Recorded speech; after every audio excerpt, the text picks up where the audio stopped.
Halo sis, kalau kamu sering bertanya, kenapa sih aku selalu aja narik pasangan yang salah? Video ini wajib kamu tonton sampai habis. Faktanya, 9 dari 10 orang itu sebenarnya nggak tahu loh, kenapa mereka terus terjebak dalam pola hubungan yang sama. Siap-siap kaget, karena jawabannya ada di dalam dirimu sendiri.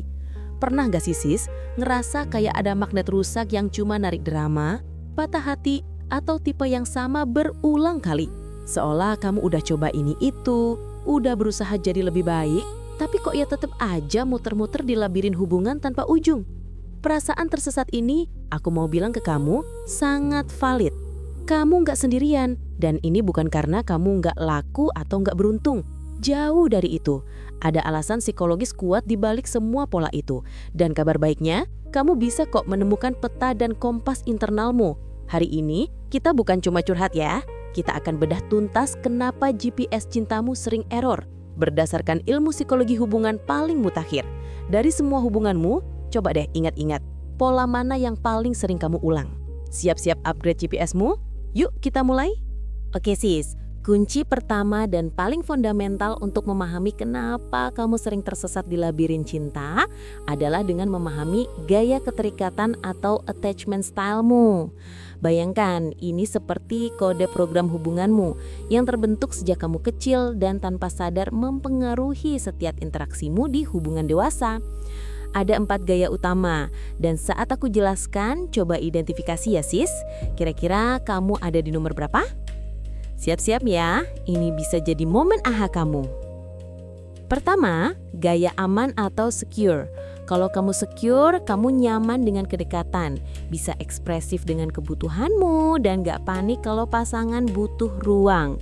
Kamu percaya diri, percaya pada pasangan, dan hubunganmu cenderung stabil serta penuh kepuasan. Apakah ini kamu? Kedua, gaya cemas atau anxious preoccupied. Kalau ini sis, kamu mungkin sering gelisah, butuh banyak validasi, takut ditinggalkan, dan kadang terlalu bergantung. Pernah nggak kamu merasa harus terus mengirim pesan kalau belum dibalas? Atau selalu ingin dekat secara fisik? Ini bikin pasangan tertekan dan kamu sendiri sering nggak tenang. Kalau ini relate banget sama kamu, mungkin kamu anxious. Ketiga, gaya menghindar atau dismissive avoidant. Kebalikan dari cemas ya. Kalau kamu avoidant, kamu cenderung menghindari kedekatan emosional. Kamu nyaman dengan kemandirian dan sering menarik diri saat hubungan mulai intens. Merasa tercekik atau ingin kabur saat ada masalah emosional? Seringkali, gaya ini kesulitan berkomitmen. Apakah ini gambaranmu? Dan yang keempat, gaya disorganized fearful. Ini adalah campuran cemas dan menghindar. Kamu mendambakan kedekatan, tapi juga takut. Perilaku kamu jadi nggak konsisten, kadang sangat dekat, kadang tiba-tiba menarik diri.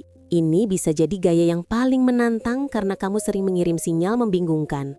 Gimana sis? Udah ketemu gaya keterikatannya? Coba tulis di kolom komentar gaya mana yang paling kamu rasakan saat ini. Sis, tahu nggak? Penelitian menunjukkan bahwa memahami gaya keterikatan ini adalah 80% kunci untuk membangun hubungan yang sehat dan memuaskan. Pasangan secure punya tingkat kepuasan paling tinggi loh. Jadi kalau kamu belum tahu gaya kamu, ini adalah langkah pertama yang paling penting untuk mengubah pola lama.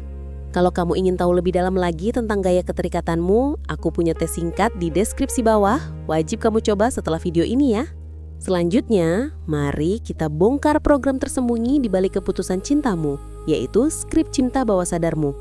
Ini seperti aplikasi yang berjalan di latar belakang pikiranmu, tanpa kamu sadari dan membentuk ekspektasi serta pola berulang dalam hubunganmu. Skrip ini terbentuk dari pengalaman masa kecilmu, dari apa yang kamu lihat di keluarga, di film, atau bahkan di buku cerita favoritmu. Misalnya, kalau dulu kamu sering melihat orang tuamu bertengkar heboh, lalu tiba-tiba berbaikan dan mesra, tanpa sadar kamu mungkin menulis skrip bahwa cinta itu harus diperjuangkan sampai berdarah-darah. Atau cinta itu penuh drama untuk terasa nyata. Jadi kalau kamu belum tahu gaya kamu, ini adalah langkah pertama yang paling penting untuk mengubah pola lama. Kalau kamu ingin tahu lebih dalam lagi tentang gaya keterikatanmu, aku punya tes singkat di deskripsi bawah. Wajib kamu coba setelah video ini ya. Selanjutnya, mari kita bongkar program tersembunyi di balik keputusan cintamu, yaitu skrip cinta bawah sadarmu. Ini seperti aplikasi yang berjalan di latar belakang pikiranmu, tanpa kamu sadari dan membentuk ekspektasi serta pola berulang dalam hubunganmu. Skrip ini terbentuk dari pengalaman masa kecilmu, dari apa yang kamu lihat di keluarga, di film, atau bahkan di buku cerita favoritmu. Misalnya, kalau dulu kamu sering melihat orang tuamu bertengkar heboh, lalu tiba-tiba berbaikan dan mesra, tanpa sadar kamu mungkin menulis skrip bahwa cinta itu harus diperjuangkan sampai berdarah-darah. Atau cinta itu penuh drama untuk terasa nyata. Atau jika kamu sering merasa tidak cukup baik di masa kecil, skripmu mungkin berbunyi, aku harus bekerja keras untuk dicintai. Atau, aku tidak pantas mendapatkan yang terbaik. Skrip-skrip inilah yang membuat kita tanpa sadar menarik jenis pasangan yang sama, atau terjebak dalam dinamika hubungan yang itu-itu saja. Ini saatnya debug program itu, sis. Coba pikirkan, apa satu skrip yang sering muncul di kepalamu saat kamu berpikir tentang cinta? Nah, ini dia bagian yang sering bikin kita bilang, duh, kok bisa ya, aku dulu buta banget. Yaitu, kenapa kita sering buta warna terhadap red flag dan terus mengabaikannya. Kamu pasti pernah kan sis, melihat tanda-tanda peringatan itu di awal hubungan, tapi entah kenapa kamu tetap maju terus. Jangan merasa bodoh atau nggak peka. Otak kita punya triknya sendiri. Ada yang namanya cognitive biases, seperti confirmation bias, di mana kita cenderung hanya mencari bukti yang mendukung keyakinan kita bahwa pasangan ini orangnya, dan mengabaikan semua bukti sebaliknya. Atau sunk cost fallacy, di mana kita merasa sudah investasi banyak waktu, emosi atau tenaga, jadi sayang banget kalau ditinggalin meskipun hubungannya udah toksik. Tahukah kamu, 9 dari 10 penyesalan terbesar dalam hubungan datang dari mengabaikan red flag yang sudah jelas terlihat di awal. Cara melatih mata batin kita adalah dengan menjadi pengamat yang objektif, bukan hanya terbawa perasaan. Perhatikan pola perilakunya yang konsisten, bukan hanya janji-janji manis sesaat. Coba ingat satu red flag yang pernah kamu abaikan. Apa konsekuensinya? Oke sis, setelah kita tahu kenapa kita sering tersesat, sekarang saatnya kita pegang kemudi. Mari kita mengkalibrasi ulang GPS internal kita. Ini tentang meningkatkan kesadaran diri dan mengenali kebutuhan emosionalmu yang sesungguhnya. Karena, bagaimana kamu bisa menemukan tujuanmu kalau kamu sendiri nggak tahu mau kemana kan?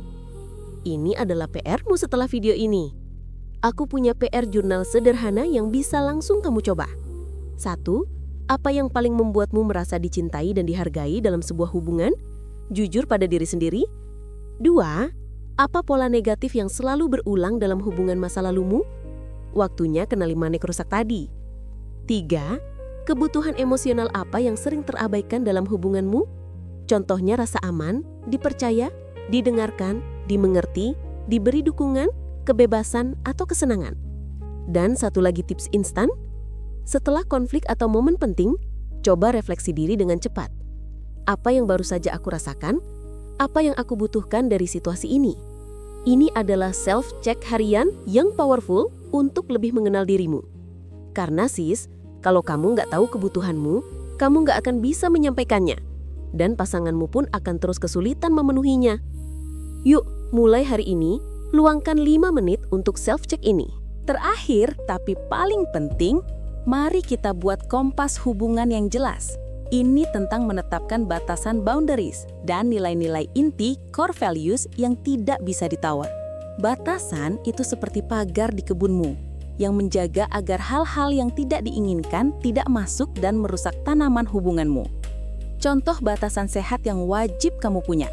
Batasan verbal, jangan pernah berteriak, merendahkan, atau menggunakan kata-kata kasar. Ini mutlak.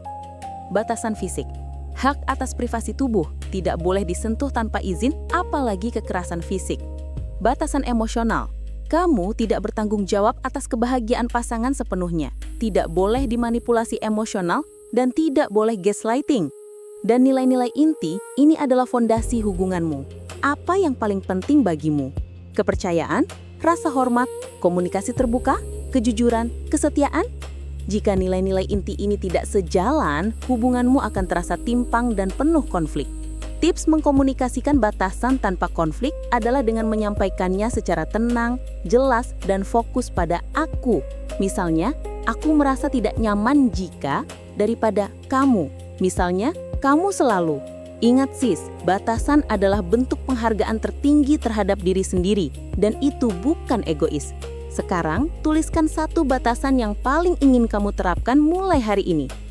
Jadi, GPS cintamu tidak lagi akan tersesat, karena sekarang kamu tahu cara membacanya, mengkalibrasinya, dan bahkan mengupgrade-nya.